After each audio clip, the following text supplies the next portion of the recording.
de la maison de Dieu. Il prépara aussi du fer en abondance pour les clous, des bâtons, des portes et pour les crampons, des merins en quantité telle qu'il n'était pas possible de le peser, et des bois de cèdre sans nombre, car les Sidoniens et les Tyriens avaient amené à David des bois de cèdre en abondance. Parole du Seigneur. Amen. Merci beaucoup de soi place. Nous avons préparé 1 Roi chapitre 4 verset 8, 1 Roi chapitre 16 verset 10 à 13.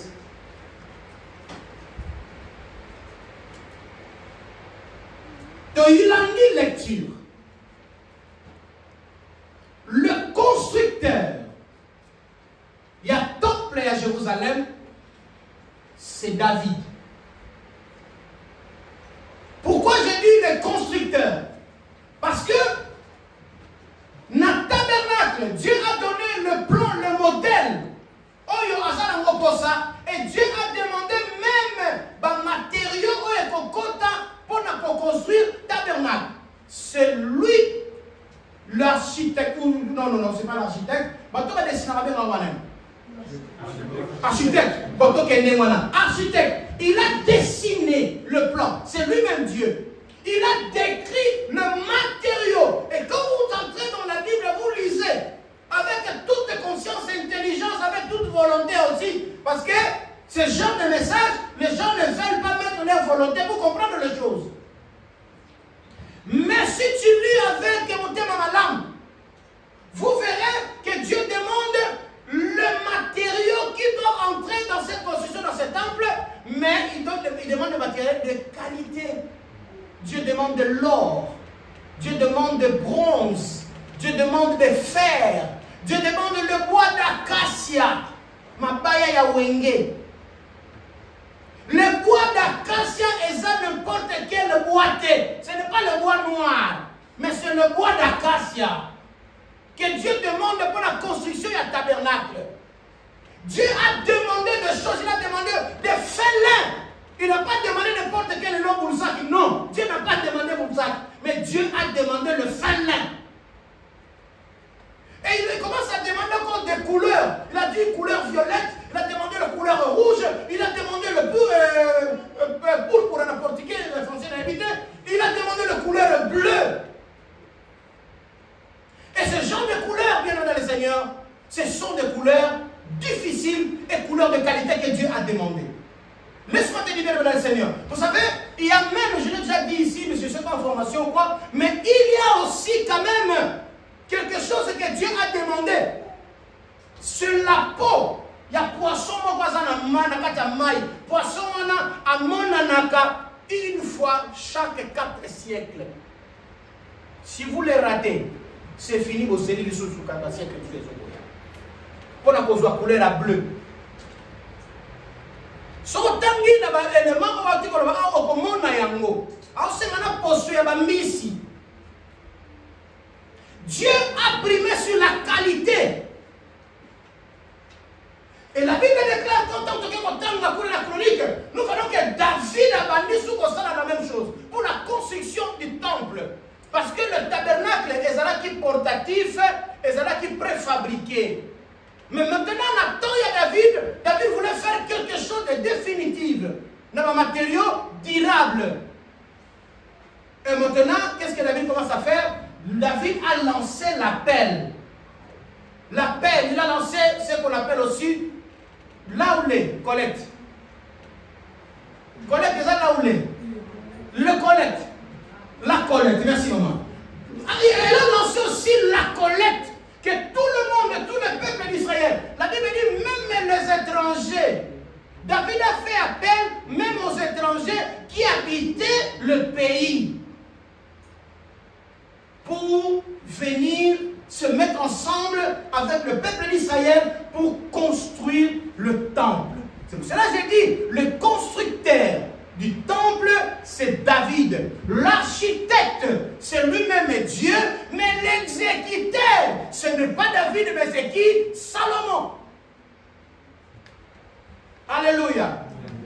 C'est Salomon qui a exécuté, mais ce n'est pas lui qui a construit. Parce que tout ce que Salomon a mis dans le temple, c'est ça, c'est que David David avait récolté. Salomon a tout trouvé. Et lui-même, après la récolte de tout ce que le peuple de Dieu a ramené pour la construction du temple, la Bible dit, David a dit, en plus de mon attachement avec Dieu, je donnerai ce qui m'appartient. De l'or, je donnerai de l'or, de l'argent, je donnerai l'argent, de fer, de bronze, je donnerai en plus de son attachement. Alléluia. David a tout fait, a tout récolté. Bien aimé, ce que nous faisons aujourd'hui, ce n'est pas pour nous, mais c'est pour nos enfants. Un jour, nos enfants diront, qu'est-ce que nos papas ont fait pour cette communauté, pour cette église. C'est pour cela que nous préparons aujourd'hui, afin que demain, quand ils vont exercer, travailler, alléluia. C'est le moment, bien aimé le Seigneur. Moi, j'ai dit, la jeunesse est le futur. Les gens disent que la jeunesse est le futur de demain. Oui, je crois. Mais pour demain, il faut le préparer aujourd'hui. Si tu ne prépares pas aujourd'hui, le futur n'est pas garanti. Est-ce que tu es d'accord avec moi? C'est ça qu'il est dans le Seigneur. C'est pour cela, nous, aujourd'hui, comme papa, nous faisons notre part par l'aide du Saint-Esprit, par l'aide de Dieu. Église, quand on demande de récolte, ce n'est pas pour le pasteur, ce n'est pas pour la comité de l'église, mais c'est pour Dieu lui-même. C'est Dieu qui demande. Vous me direz, Dieu n'habite pas aux maisons faites par les hommes. Non, Dieu habite dans nos cœurs. Oui. Et pourquoi il a fait le temps? Pourquoi il a demandé à Moïse de faire le tabernacle? Pourquoi? Parce que il habite spirituellement dans nous, mais aussi nous nous rassemblons pour des 4000. Dieu a besoin aussi de 4000. Dieu a besoin de structure. Dieu a besoin de l'organisation. Si ce n'était pas ça, il n'allait pas demander à Moïse de faire le tabernacle. Le tabernacle, c'est l'ombre du temple que Salomon est venu exécuter. Parce que vous verrez dans le temple, il y a le lieu saint et le lieu très saint. Dans le tabernacle, il y avait le lieu saint et le lieu très saint. C'est pour cela que je dis, même dans la Bible, l'Ancien Testament, c'est l'ombre de toutes les choses qui vont se réaliser dans le Nouveau Testament. Oh, pardon. Pour avoir l'ombre, il faut que la personne soit à côté. Quand on est l'île, on a fait un salari. On a salawana. Ce qui n'a pas été comme l'île, parce que la réalisation, c'était dans le Nouveau Testament. Parce que Christ lui-même est venu pour réaliser tout ce qui a été dit.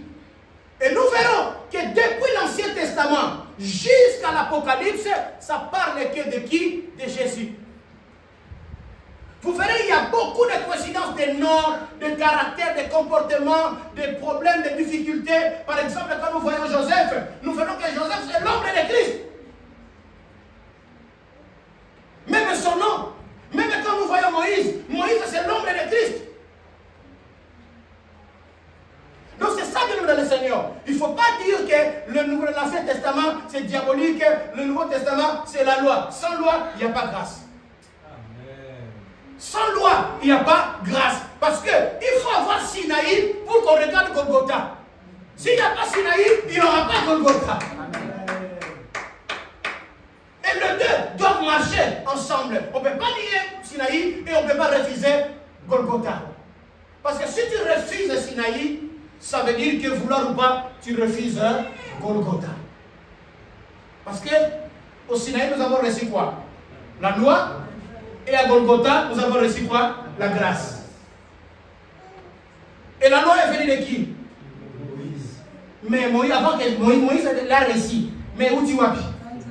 Et où tu penses à? Et la grâce est venue de qui? Mais ça vient d'où? Et qui est Dieu? Est-ce que tu peux nier Dieu, Jésus dans l'Ancien Testament? Jésus a dit ceci: avant qu'Abraham ne soit, moi je suis. Alléluia. C'est la parole de Dieu, bien aimé le Seigneur. Est-ce que vous avez trouvé? Vous avez trouvé 1 Roi 4, 8. 1 Roi 6 et 10 à 13. Je vais conclure aujourd'hui parce qu'il y a Bishop Biazou dans mon oreille. 1 Roi 4, 8. 1 Roi 6, 10 à 13. 1 Roi 4, 8, 29, Seigneur. Amen. Voici leur nom. Le fils de Hur dans la montagne d'Israël. Maman, 1 Roi 1 Roi chapitre 4, verset 8.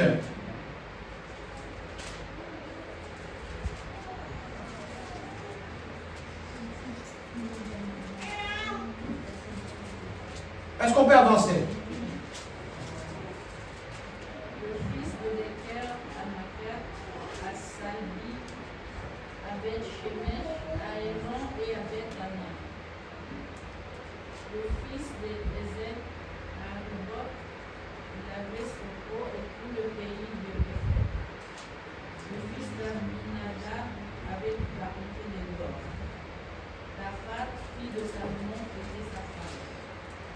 Bana, fils d'Achimi, avait Tanak et Megiddo, et tout Ben-Shem qui est près des Tarses, Tartan au-dessous de Gisraël. Depuis Ben-Shem jusqu'à Abel-Mehola, jusqu'au-delà de Jokmel. Et comme maman fait la lecture là, nous verrons tous les noms que maman Cynthia est en train de lire. C'est le nom de fonctionnaires, de personnes qui ont travaillé pour Salomon dans la construction à Nini, il y a temps. C'est pour cela que j'avais dit ici, quand nous parlons des dons, on ne parle pas seulement de l'argent. On parle aussi de personnel. Parce qu'avec l'argent, sans personnel, il n'y a pas de construction, il n'y a pas de travaux, il n'y a rien. Même si l'église ne se lève pas pour dire que non, papa Jospin, viens, tu vas coordonner, papa Michel, tu vas faire ceci, tu vas acheter. Non, non, non, non. Même si on prend l'argent, on donne dans une entreprise, l'entreprise viendra toujours avec de personnel et de matériel. Amen. Amen. Donc c'est ça, bien dans le Seigneur. On avance ce moment. 1 Roi 6 et 10. 1 Roi 6, chapitre 10. Il donna 5 coudées de hauteur à chacun des étages qui entouraient toute la maison. Ouais. Et il les lia à la maison par des bois de cèdre. Yes. L'Éternel adressa la parole à Salomon. Tu bâtis cette maison. Tu bâtis. L'Éternel me dit de bâtir cette maison. Si tu marches selon les lois. Et si je marche selon la parole, le loi de Dieu, son atamoli, nous connaissons ça. Si tu pratiques mes ordonnances. Ce que tout ça, malakonangai.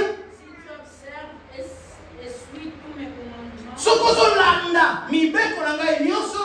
J'accomplirai à ton égard la promesse que j'ai faite à David. Nakokokisa, na kombo na yo, bilaka nyoso, onasala kitata na yo David. J'habiterai au milieu des enfants d'Israël. Nakovanda na katikati ya bana na Israël. Et je n'abandonnerai point mon peuple d'Israël. Pe nakotika peuple na ngai ya Israël te. Parole du Seigneur. Amen. Bête la connaissance encore. Est-ce que vous voyez bien dans le Seigneur? Vous voyez comment Dieu se rappelle de la promesse. Dieu se rappelle de l'alliance qu'il a faite avec son serviteur David.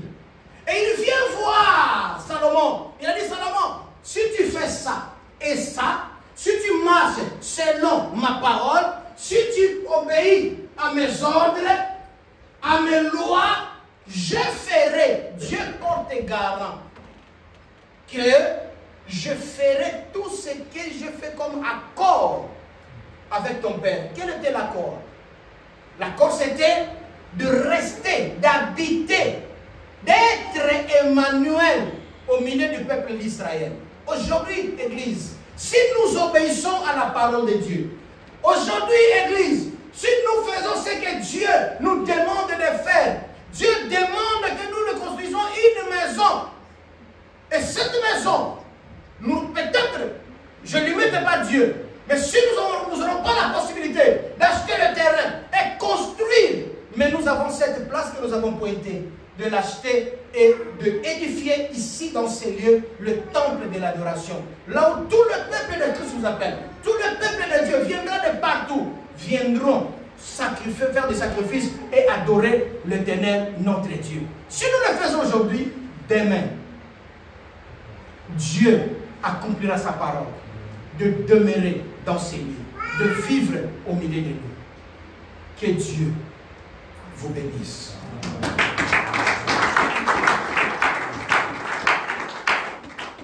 Amen.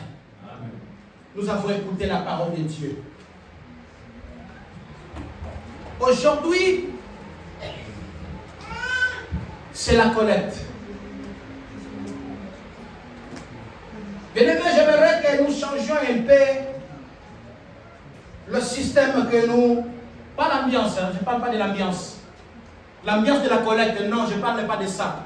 Mais j'aimerais demander, exhorter à l'Église que le moment de récolte,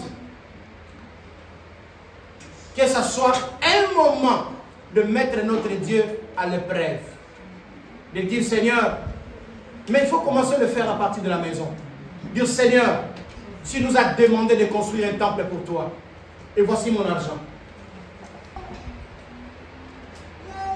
Mets Dieu face à sa parole pour vous faire la suite du programme. Prions le Seigneur. Église de Samelaka. Et ça Pentecôte. Et église à Pentecôte. Église à Bagangaka. Et ça Pentecôte.